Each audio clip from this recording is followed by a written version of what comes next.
মহারাজ, আর একটা ব্যাপার কি আপনি লক্ষ্য করেছেন? কি বলতো? গোপালের দেহ ভাড়া কাঁধে করে নিয়ে যাচ্ছে।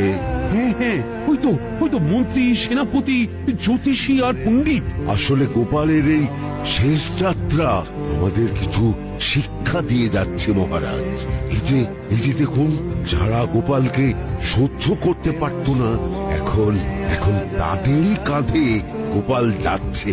তার মানে শেষ পর্যন্ত কেউই কারোর শত্রু থাকে না, সবাই মান অভিমান ভুলে কাঁধে কাঁধ মিলিয়ে পার করে দেয়। তাই তো, এই দৃশ্য তো সেই কথাই বলছে। আর ওই যে মোহর আর অলংকার ছড়িয়ে যাচ্ছে, সেটাও বুঝিয়ে দেয় যে এই অর্থ, সমৃদ্ধি সবই ফেলে একসময় চলে যেতে হবে।